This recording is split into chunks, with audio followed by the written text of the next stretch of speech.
അപ്പുറത്ത് ഉഗ്രൻ മഴ. അതികുട്ടനാണെങ്കിൽ ലീവ് ഉണ്ടാവും അമ്മേ പറഞ്ഞ് ന്യൂസ് കണ്ടുകൊണ്ടിരിക്കുകയാണ്. എനിക്കും അതികുട്ടനും ഭയങ്കര ജലദോഷം കേട്ടോ, ജലദോഷവും ചുമയുണ്ട്. അപ്പോൾ ഞങ്ങൾ രാത്രിത്തേക്ക് പൊടിയരി കഞ്ഞി വെക്കാമെന്ന് വിചാരിച്ചു കേട്ടോ. പിന്നെ ഞാൻ മാങ്ങ മേടിച്ചിട്ട് വന്നിട്ടുണ്ടായിരുന്നു.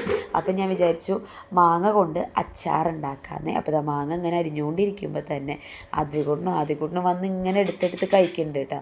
അപ്പം ഞാൻ പറഞ്ഞു അവരോട് എടുത്ത് കഴിക്കലടാ, അച്ചാറിന് ഉണ്ടാവില്ല ആര് കേൾക്കാൻ. പിന്നെ ഇതാ മാങ്ങ ഇങ്ങനെ ഇതാക്കിയിട്ട് വേഗം തന്നെ അച്ചാറുണ്ടാക്കി കേട്ടോ. ഇത് ഞാൻ ജസ്റ്റ് ഇങ്ങനെ നുറുക്കിയിട്ട് നമ്മുടെ മുളക് പൊടിയും ഉപ്പും വെളിച്ചെണ്ണയും കൂടിയിട്ട് നന്നായിട്ട് മിക്സ് ചെയ്ത് വെച്ച് നല്ല ടേസ്റ്റാട്ടോ. ഞങ്ങൾക്ക് ഇവിടെ എല്ലാവർക്കും ഭയങ്കര ഇഷ്ടമാണ് കഞ്ഞിയുടെ കൂടെ ഇങ്ങനെ കഴിക്കാനായിട്ട്. പിന്നെ അതാ കുക്കറിൽ കഞ്ഞി വെച്ചിട്ടുണ്ട്, അതിൻ്റെ വിസിലൊക്കെ വരുന്നുണ്ട് കേട്ടോ. പിന്നെ നമ്മുടെ അതികുട്ടനും കൂടി കിടന്ന് കളിക്കുക തന്നെയായിരുന്നേ. പിന്നെ പപ്പടം കാച്ചാനായിട്ട് എടുത്തിട്ടുണ്ട്.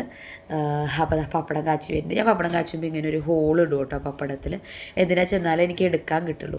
പിന്നെ അതികുട്ടൻ അവൻ്റെ സ്കൂളിൽ പഠിപ്പിച്ചു കൊടുത്ത എക്സസൈസൊക്കെ അവൻ്റെ അനിയൻകുട്ടന് പഠിപ്പിച്ചു കൊടുക്കുന്നുണ്ട് കേട്ടോ.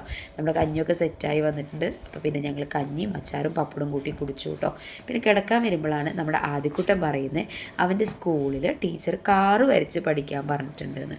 പിന്നെ കുട്ടി വരയോട് വരയായിരുന്നു കേട്ടോ. കാറ് വരയ്ക്കുന്നു അങ്ങോട്ട് ശരിയാവണില്ല.